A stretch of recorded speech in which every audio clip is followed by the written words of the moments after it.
As we continue to explore the Mastercam user interface, you'll notice that many functions are available from the right mouse button menu. If I right-click on Mastercam's graphics screen, a menu will pop up that gives many of the most commonly used tools. As I go down the list, you'll notice that we have zoom window, unzoom 80%, dynamic rotation, and screen fit. In addition, we have several different graphics view options, including top, front, right, and isometric.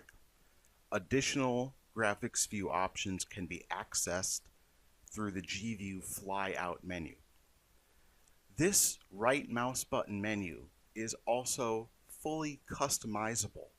In other words, you can add or remove functions that you use more often or less often. You can even add complete new flyout menus to give you additional choices. In addition to function commands, such as choosing a graphics view or manipulating the screen zoom extents, there's also a new function panel that allows you to access commonly used attributes, such as point style, line style, and line width, graphics colors for wireframe, solids, and surfaces, and other attributes such as the 2D, 3D drawing switch, which toggles between the 2D and 3D construction mode, the Z depth button or select Z depth, which allows you to return to the graphics window and pick a new drawing depth, and the change level function, along with a display of the current level. The change level function is one of the ones I use most often. So for example, if we wanted to separate these arcs onto a different level, we could do that by right-clicking and accessing the change level function. Now, what is a level? On the left side of the Mastercam interface are the function panes, and I'll point those out now. I'm going to move my cursor down to the lower left-hand corner, and currently we have the toolpaths pane turned on. And a function pane is simply an area of the screen where Mastercam is going to be displaying information, and typically in a tree style or spreadsheet style format.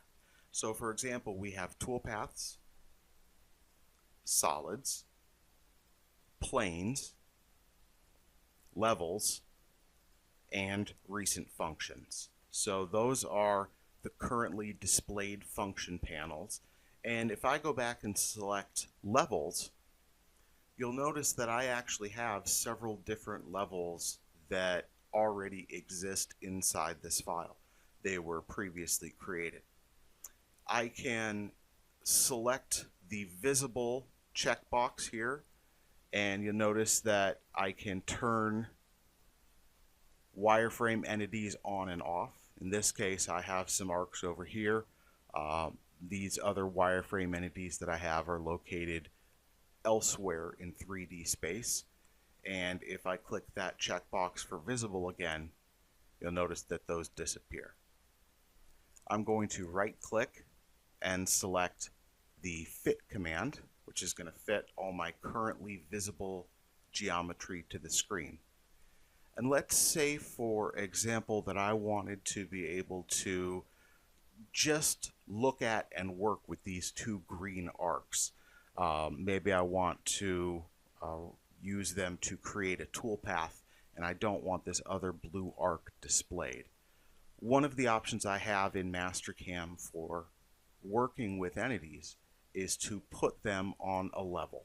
And you can think of a level as a layer or sheet of drawing paper that is translucent and allows you to place entities there and then control the visibility to allow you to separate and isolate your work and make it easier for you to work with certain pieces of geometry.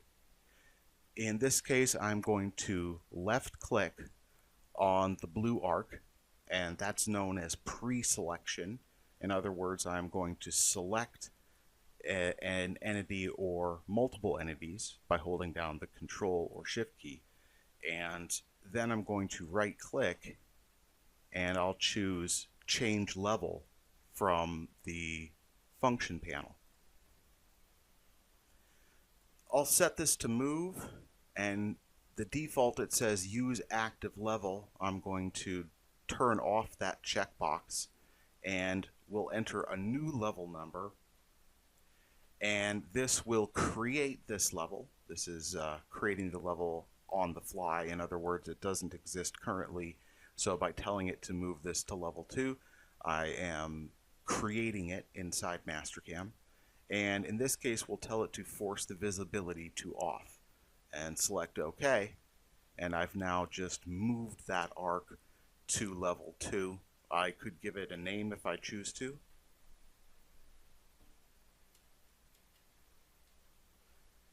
And that way, this will help us keep track of exactly what's on that level. And let's say, just to show you another aspect of the screen interface, that I want to change several attributes of this arc. I want to change not only the level, but also the color and maybe the line style as well. So I'll select that arc by left clicking, then I'll right click and choose the change level command.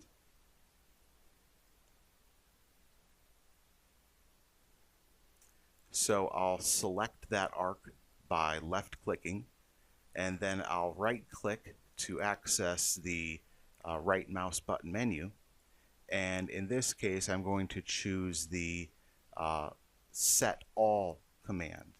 And this is going to bring up my attributes dialog box and allows me to make several changes at once. So for example, let's change this to color 159, which is a blue color.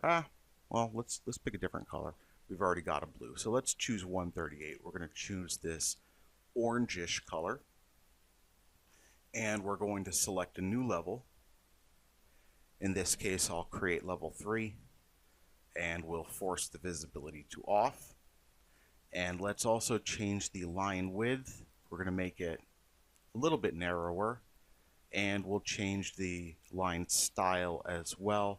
Let's change this to a center line style, and we'll select OK.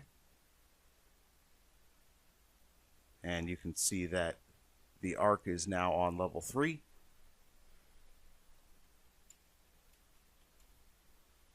We'll give that level a name, and since it's not our current main or active level, I can turn off the checkbox for visible and make it disappear from the screen.